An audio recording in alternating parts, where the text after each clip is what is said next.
She stood alone beside the marble pillar while everyone whispered.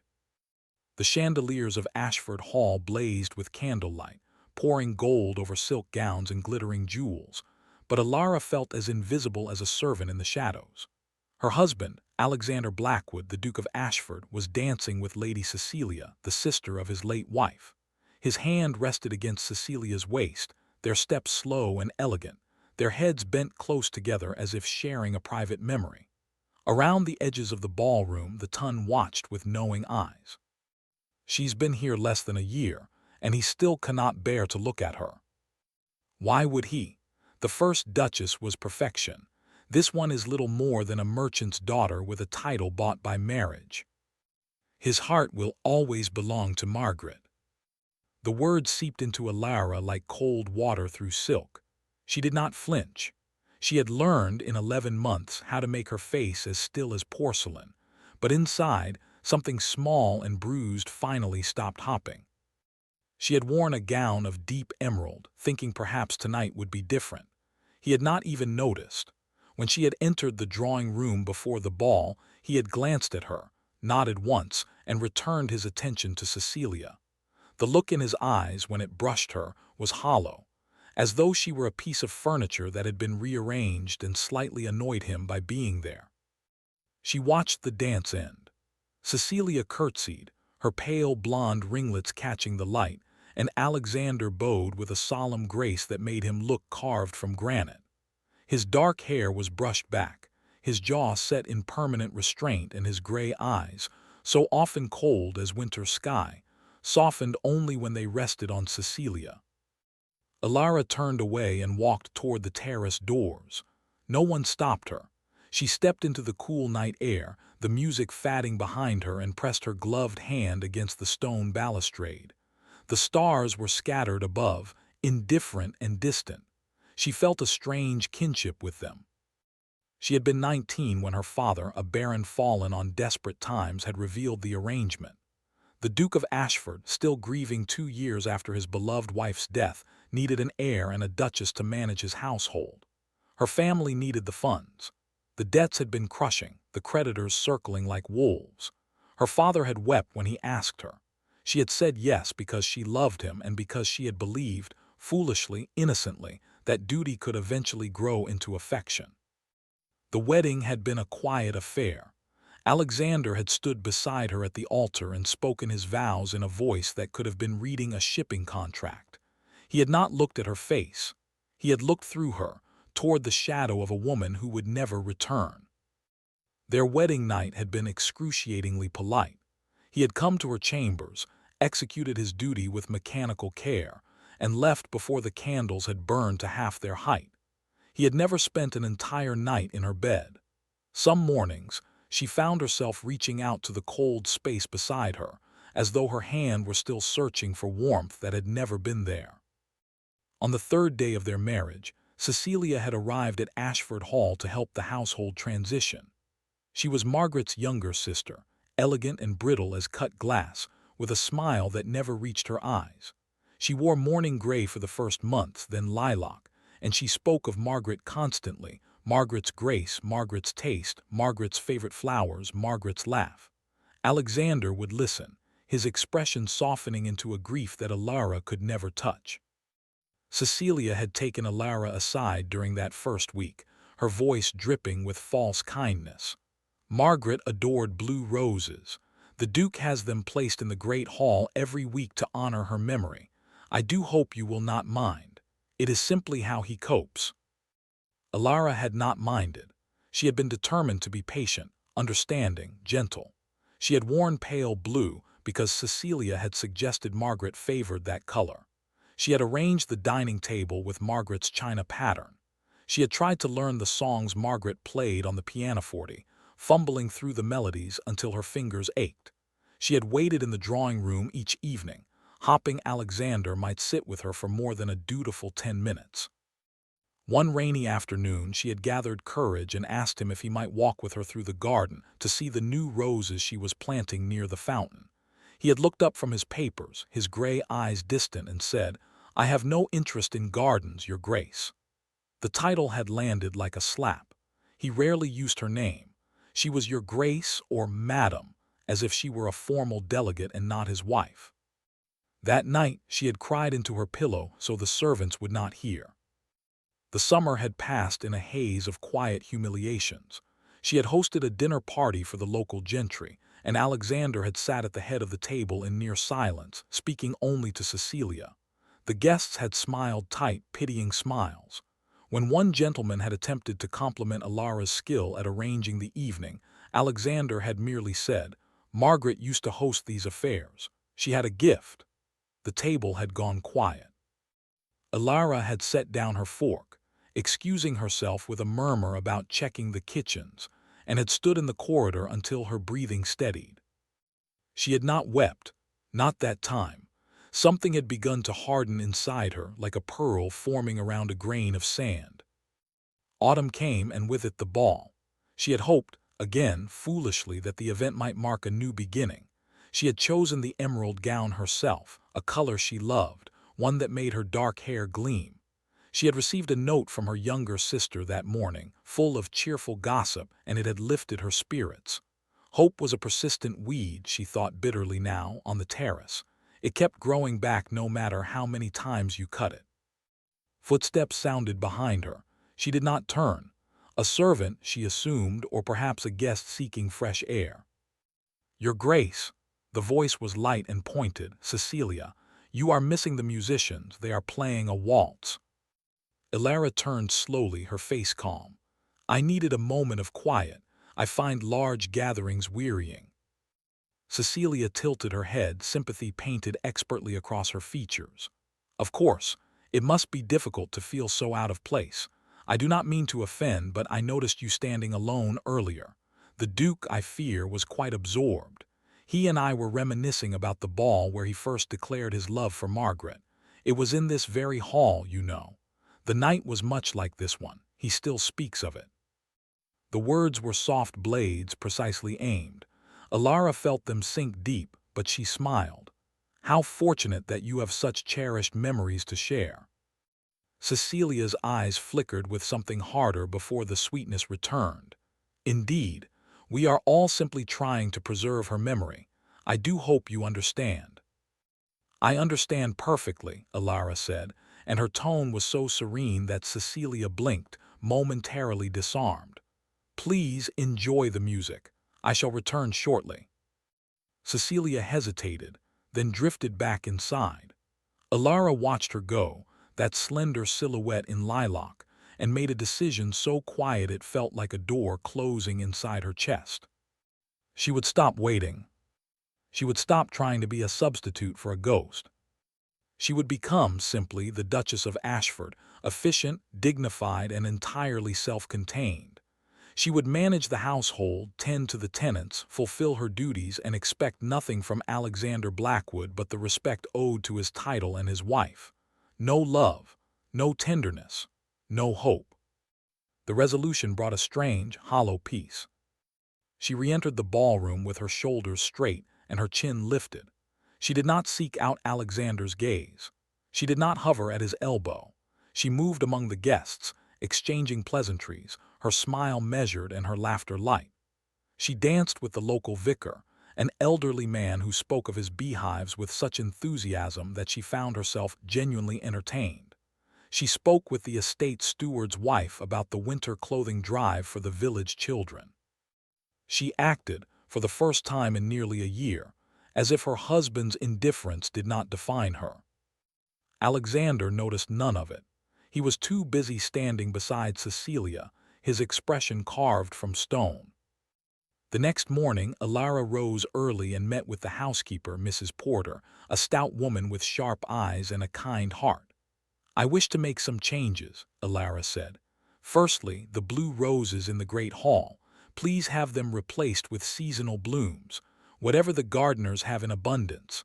Lilies, chrysanthemums, whatever is fresh." Mrs. Porter blinked in surprise but nodded. "Yes, Your Grace." "Secondly, I will no longer be taking breakfast in my chambers.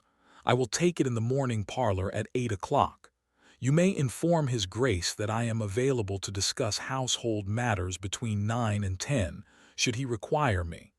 Otherwise, I shall be occupied with estate business." Mrs. Porter's expression flickered with something that might have been approval. "Very good, Your Grace." The third change was the smallest, and yet it felt the most significant. Alara opened her wardrobe and removed the pale blue gowns, the dove-gray morning dresses, the lavender shawls, all the colors Cecilia had suggested as Margaret's favorites. She instructed her maid to pack them away. She would wear her own colors now, deep green, russet, ivory, and burgundy, colors that had nothing to do with a dead woman's memory. When she descended the stairs that morning in a gown of forest green with gold embroidery at the cuffs, the footman's eyes widened slightly. She walked past the great hall and saw the blue roses being carried away. The space already looked brighter, filled with creamy lilies and branches of autumn leaves. She entered the morning parlor and found Alexander standing near the window, a cup of coffee in his hand. He turned at her entrance, and for the briefest moment his expression registered something, curiosity, perhaps, or mild confusion. She did not look like his ghost. "Good morning, Your Grace," she said, settling into a chair and reaching for the teapot. "You have changed the flowers," he said. It was not a question. "Yes, the lilies suit the season better."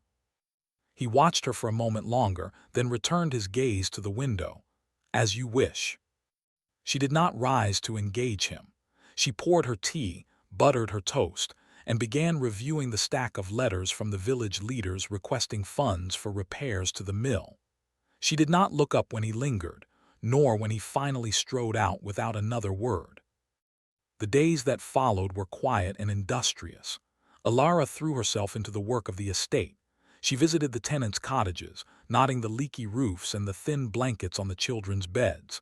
She learned their names, their troubles, their small joys. Old Mr. Thatcher, the miller, had a cough that would not ease. Widow Hughes's youngest child was frail and needed better nutrition. The blacksmith's apprentice had a hand injury that was healing poorly. It was through these visits that she met Dr. Simon Hale. He was a young physician, not much older than she, with sandy hair and brown eyes that crinkled when he smiled. He had come to the village 2 years prior and had dedicated himself to serving the poor. He was not wealthy nor titled, but the villagers adored him, and Alara quickly understood why. He spoke to everyone with equal warmth, whether they wore silk or rags. He never hurried away from a bedside, and he could coax a smile from the most frightened child. "You are doing wonders here," he told her one afternoon when they met by chance at the mill. She had been delivering a basket of herbal remedies she had prepared from the still-room, and he had been checking on Mr. Thatcher's chest. "The tenants speak of you constantly. They say the new Duchess has a heart of gold." Alara flushed slightly, unused to genuine praise. "I am only doing my duty." "Duty does not require a person to stay up late sewing blankets," Simon said, a gentle teasing in his voice. "Yes, I heard about that. Mrs. Porter has a loose tongue when it comes to your good deeds." She laughed, a real laugh, surprised out of her. "Mrs. Porter is a treasure, but she exaggerates." Simon grinned. "Perhaps, but I suspect not by much." They fell into an easy rhythm after that. She began accompanying him on his rounds when she could, learning basic remedies and assisting with simple care. She discovered a gift for calming frightened patients, for holding hands and murmuring reassurances. Simon taught her how to properly clean a wound and how to brew a tonic for fever. He treated her not as a duchess, but as a capable partner. One afternoon, they sat together on the steps of a cottage, sharing a flask of cool tea after a long morning. The sun was warm on their faces, and a light breeze carried the scent of cut grass. "You are not at all what I expected," Simon said, watching her with thoughtful eyes. "What did you expect?" "A woman of your station, austere, distant, preoccupied with fashion and society." He paused. "Instead, you are here, with mud on your hem and a blister on your palm from grinding herbs." Alara looked down at her hands, rougher than they had been a month ago. She smiled faintly. "The ballrooms never suited me. I only pretended they did." Simon's gaze lingered. something gentle and undemanding in his expression. "Then perhaps it is good that you found your way here." The simple kindness of his words settled into her chest, warm and unfamiliar. She was not accustomed to being seen. She was not accustomed to mattering. For so long, her presence had felt like a faint stain on the floor of Ashford Hall, something people politely ignored. But in the village, she was real. She was needed. The more time she spent away from the house, the more she dreaded returning. Not because of the duties, she still managed those efficiently, but because of the silence that greeted her there. Alexander was always either in his study or riding the estate boundaries. When they did share a meal, the conversation was stilted and formal. He asked after the house, the accounts, the repairs.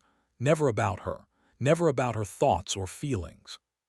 She no longer waited in the drawing room in the evenings.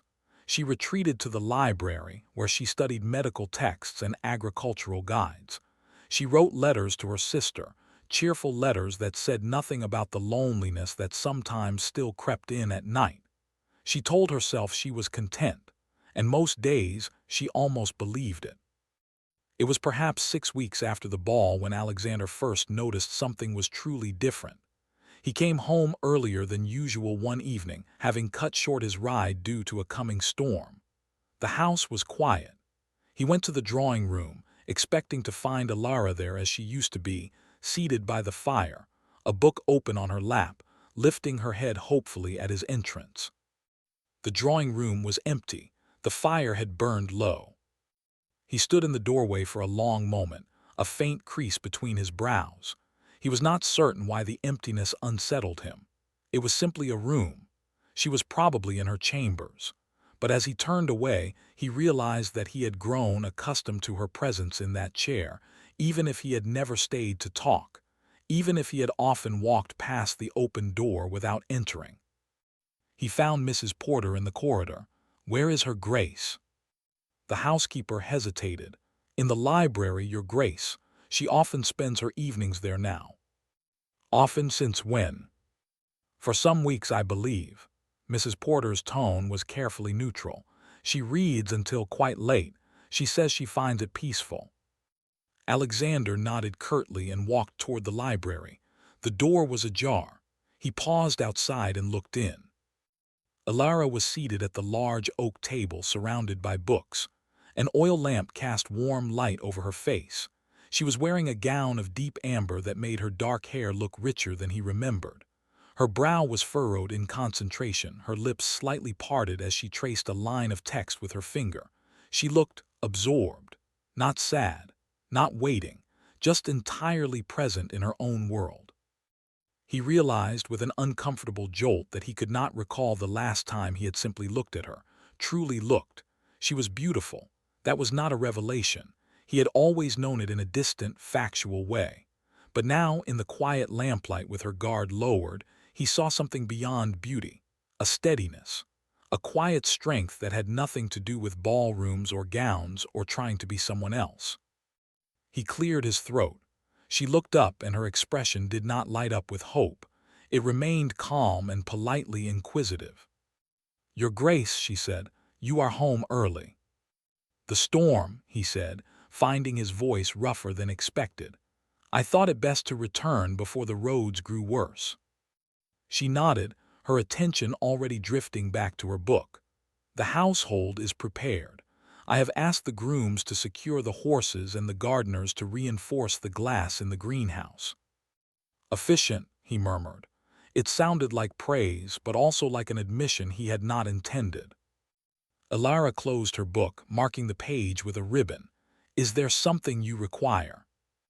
Require. The word was polite, practical, utterly devoid of warmth. She spoke as a steward might speak to an employer. Alexander felt a twinge of something he did not want to name. "No," he said. "I merely wondered where you were." Something flickered in her eyes there and gone. "I am here most evenings, if you ever need to find me." It was an offer, but it was not an invitation. He understood the difference. She was not waiting for him anymore. She was simply informing him of her location in case of emergency. He left the library with a strange tightness in his chest. The storm that night was violent. Wind howled down the chimneys and rain lashed the windows like handfuls of gravel. Alara lay awake in her bed, listening to the tempest, and thought of the village, the flimsy roofs, the low-lying cottages near the stream that might flood. She thought of Widow Hughes and her small children, and of Mr. Thatcher's wheezing chest in the damp. Worry gnawed at her until, shortly after dawn, she rose and dressed in her plainest wool gown. She found the head groom and asked for a cart to take her to the village. He protested the roads, but she insisted. Simon would be there, she knew, and he might need help. The rain had eased to a drizzle by the time the cart jolted onto the muddy track. Trees bent and dripped, and the sky was a bruised purple. The village was in chaos. The stream had overflowed, flooding several cottages. People were sloshing through knee-deep water, carrying children and chickens and sacks of grain. Alara lifted her skirts without hesitation and waded in. She found Simon outside the baker's house, his sleeves rolled up and his face streaked with mud. "Duchess," he looked stunned. "You should not be here. The water is filthy and there is a risk of fever." "I am not leaving," she said, and her tone left no room for argument. "Put me to work." For hours she helped evacuate families to the village hall on higher ground. She carried blankets, brewed tea, soothed crying infants. She bound a cut on a young boy's arm and held a woman's hand while Simon set a broken finger. Her gown was soaked and ruined, her hair escaping its pins in dark, damp strands. She did not care. She felt more alive than she had in months, useful, needed, visible in a way that mattered. Late in the afternoon, she was helping Simon distribute dry clothing when a horse's hooves thundered down the road. She looked up and saw Alexander, mounted on his black stallion, his face a mask of cold fury. He dismounted in one fluid motion and strode toward her, boots splashing in the mud. "What are you doing here?" His voice was sharp enough to cut. The villagers nearby fell silent, eyes wide. Alara straightened, still holding a pile of folded shirts. "I am assisting with the flood relief, Your Grace." "You are the Duchess of Ashford," he bit out. "You do not belong knee-deep in floodwater playing nurse. This is reckless and inappropriate." Simon stepped forward, his tone respectful but firm. "Your Grace, the Duchess has been invaluable today. She has helped save lives. I do not think recklessness is the word for it." Alexander's gaze slid to Simon, and something dangerous flickered in those gray eyes, something that looked alarmingly like jealousy. "And who are you?" "Dr. Simon Hale, Your Grace. I have been attending the villagers for 2 years. The Duchess has been generously volunteering her time these past weeks." "Weeks," Alexander repeated. He turned back to Alara. "You have been doing this for weeks, without informing me." Alara met his stare without flinching. "I have not hidden it. I simply did not think you would be interested." The words landed like a slap, because they were true and he knew it. She saw the muscle in his jaw tighten. For a long moment they simply looked at each other, and the air between them crackled with things unsaid. Then something in his expression shifted. The anger didn't vanish, but it receded, replaced by an emotion she could not name. He looked at her, wet, muddy, exhausted, and unyielding, and seemed to see her for the first time. Not the girl who had hovered hopefully in the drawing room, not the pale shadow of Margaret, but a woman standing in the wreckage, doing the work she believed in. "You will come home," he said finally, his voice quieter. "When the work is done, you will come home, and we will speak." It was not an apology. It was barely a concession. But it was more acknowledgement than he had given her in a year. She nodded once, "Very well." He rode away and the villagers slowly resumed their tasks. Simon touched her elbow gently. "Are you all right?" "Yes," she said, and she was surprised to realize it was true. "I am all right." That evening she returned to Ashford Hall, bathed and changed into a dry gown. She found Alexander in his study, standing before the fireplace. The portrait of Margaret that had hung above the mantel for years was gone. In its place was a landscape of the estate, green and sunlit. She stopped in the doorway. You removed it. He did not turn. Yes. Why? Because I could not look at it any longer and see the truth. She waited, her heart beating slowly, heavily. He turned then, and his face was drawn with an exhaustion that had nothing to do with physical weariness. I have been a fool, Elara. Her name, he had used her name. I have spent 3 years mourning a memory, he said, his voice rough as gravel. I have built a shrine to a woman and ignored the living, breathing person who shared my home. I have been cold, dismissive, and cruel in my neglect. And today, when I saw you in that village, wet, tired, and still fighting for people who are not even your responsibility, I realized what I have been too blind to see. He took a step toward her. You are not Margaret. You are not her shadow or her replacement. You are infinitely more than I ever deserved. Elara's throat tightened. She had dreamed of words like these for so long, but now that they were here she did not know if they were enough. She had rebuilt herself, stone by stone, into a woman who did not need them. She was afraid to believe. You cannot undo a year of silence with one evening of honesty, she said, her voice steadier than she expected. I am not the woman who waited in the drawing room, hopping for a crumb of your attention. I will not become her again. Pain flickered across his face. I know, I see that now, I see you. Truly I do. Do you? She stepped closer, her eyes searching his. Do you know my favorite color, my favorite book, what I dream of at night? Do you know anything about me at all? He opened his mouth, then closed it. Guilt carved deep lines around his mouth. No, he admitted, but I want to learn if you will let me. She said nothing for a long moment. The fire crackled in the hearth, filling the silence. Then quietly she said, my favorite color is green, the color of the forest in summer. My favorite book is a collection of poetry by John Donne because he writes about love as something fierce and eternal. And I dream of a place where I am not invisible. Alexander's composure cracked. He reached out, hesitated, and then gently took her hand. His touch was warm, careful, as though she were something precious he feared dropping. Then let me be the one who sees you, he said, his voice breaking slightly. Let me try to earn what I have so carelessly thrown away. It would not be easy, she knew that. Trust, once shattered, did not mend overnight. But there was something in his eyes, not just regret but fear. The fear of losing her before he had ever truly had her. And beneath that fear, something that looked very much like the beginning of love. She did not pull her hand away.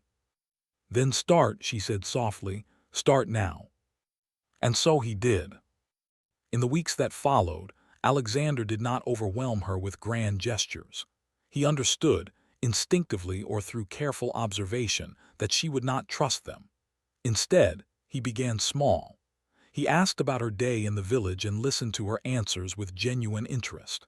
He appeared at the morning parlor for breakfast and actually stayed to talk, asking about her work with Dr. Hale and offering to fund a new infirmary. He began reading John Donne, leaving the book on his desk where she would see it. He also faced a truth he had avoided for years. One rainy afternoon, he found her in the library and sat down heavily in the chair across from her. His face was pale.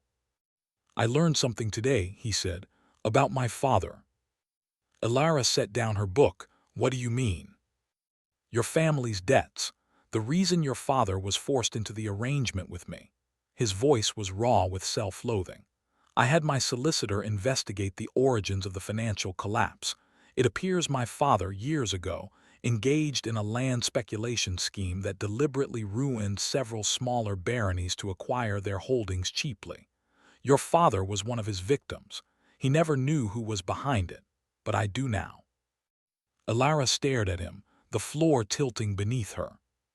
Your family caused our ruin. Yes, he did not look away. You married me to save your family from a disaster my own blood created. I have no right to ask your forgiveness, but I want you to know the truth, and I want you to know that I am setting it right. Your father's debts are cleared, his estate restored. It will not undo the years of struggle, but it is a start. Tears burned her eyes, not for the money, she had long since made peace with that sacrifice, but for the sheer weight of secrets that had been lifted, for the justice, however belated. "Thank you," she whispered, "for telling me, for doing this." He shook his head. "It is not enough. Nothing I do will ever be enough, but I will spend the rest of my life trying." That night a fever broke out in the village, a swift, vicious sickness that struck the youngest and oldest first. Simon sent an urgent message, and Alara did not hesitate.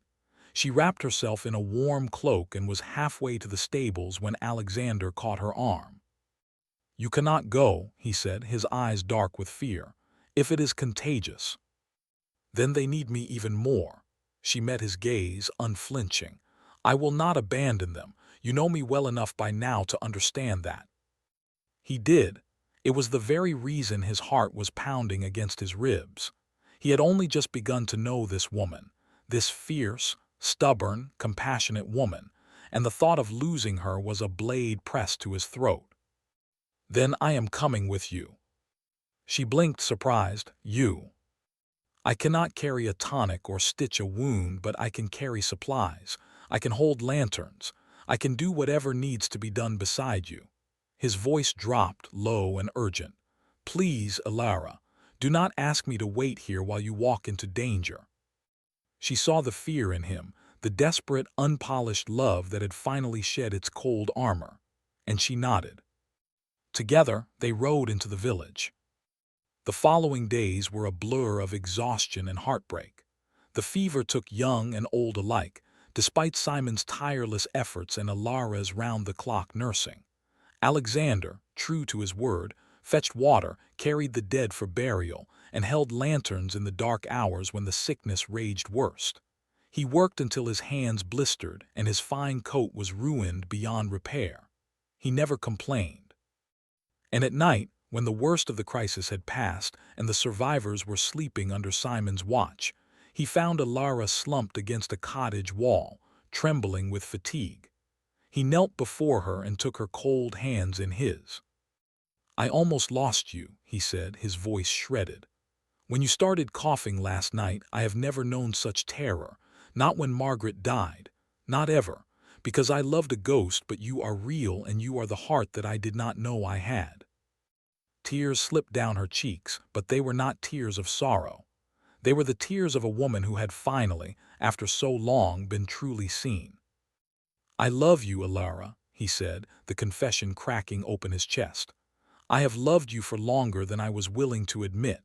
I was just too stubborn, too lost in my own grief to recognize it. But I know it now. I will know it every day for the rest of my life if you will have me." She reached up, her fingers brushing the stubble on his jaw, tracing the lines fatigue had etched there. "I have loved you," she said softly, "since the day I first saw you standing in the rain at our wedding looking so lost.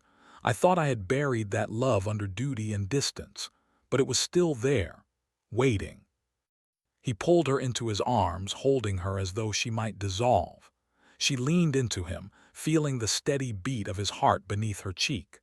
The world was still stained with sickness and grief, but in that moment there was healing.